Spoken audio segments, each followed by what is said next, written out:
हमारे मध्य भी सुखदेव महामुनि का आगमन होगा। यही परीक्षित जी महाराज जब इनका जन्म हुआ, पालन पोषण हुआ, बड़े हुए, बहुत ही अच्छे सम्राट बने, सारे पांडव वन की ओर चले हैं भगवान की तपस्या के लिए। सोचा कि सारा तो प्रभु की कृपा से पाया है, अब यहां क्या रहना। सब कुछ त्याग कर परीक्षित जी को राजा बनाकर पांडव चल पड़े। जब राजा परीक्षित को राजा बनाया तो उस समय कलयुग का आगमन हो चुका था।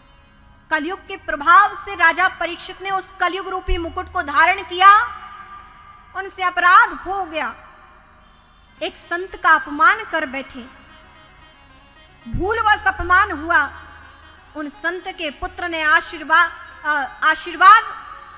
निकल रहा था मन से कि एक राजा जा रहा है, उन्हें आशीर्वाद दे दे, लेकिन जब पता चला कि इन्होंने मेरे पिता महाराज का अपमान किया है, श्रृंगी ऋषि ने उन्हें श्राप दिया, ये राजन, तुमने मेरे पिता के गले में सर्प डाला, ये समझ के कि उनकी समाधि की तुम परीक्षा लेना चाहते थे कि ये वास्तव में समाधि में है कि नहीं।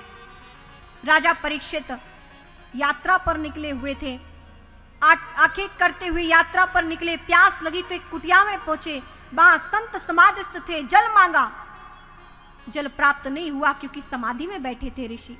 उन्हें लगा कि ये मेरी बात नहीं सुन रहे हैं, राजा का स्वागत नहीं कर रहे हैं, मरा हुआ सर्प उन ऋषि के गले में डाल दिया। और जब श्रृंगी ऋषि को पता चला कि माला की जगह इन्होंने मरा हुआ सर्प डाला है, ये जानकर श्रृंगी ऋषि ने राजा परीक्षित को श्राप दिया कि तुमने तो साधारण सर्प डाला है, मैं तुम्हें श्राप देता हूं कि तुम्हें ऐसा तक्षक सर्प आके डसेगा कि उसी से तुम्हारी 7 दिन में मृत्यु हो जाएगी। ये श्राप मिला राजा परीक्षित को। इस व्यथा को कथा में बदलने के लिए राजा परीक्षित सुखदेव महामुनि की शरण में पहुंचे। गंगा के किनारे पहुंचे हैं राजा परीक्षित, वहां बैठे हुए हैं, मां गंगा से प्रार्थना करते हैं कि मेरा कल्याण कीजिए। व्यथित राजा परीक्षित बैठे हैं, बड़े बड़े महापुरुषों का गंगा के तट पर आगमन हुआ। ये तो वही परीक्षित है जिन्होंने प्रभु के दर्शन किए, भूलवश इनसे अपराध हुआ है, चलो इनका कल्याण कैसे है उसके लिए उद्यम करना चाहिए।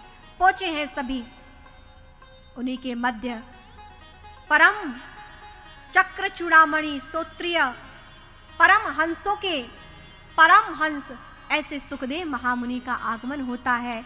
वही सुखदेव महामुनि जब आगमन करते हैं, राजा परीक्षित उनकी चरण वंदना करते हैं, उनको प्रणाम करते हैं और उन्हीं के कल्याण हेतु राजा परीक्षित को सुखदेव महामुनि ये दिव्य कथा श्रवण कराते हैं। बोले सुखदेव महामुनि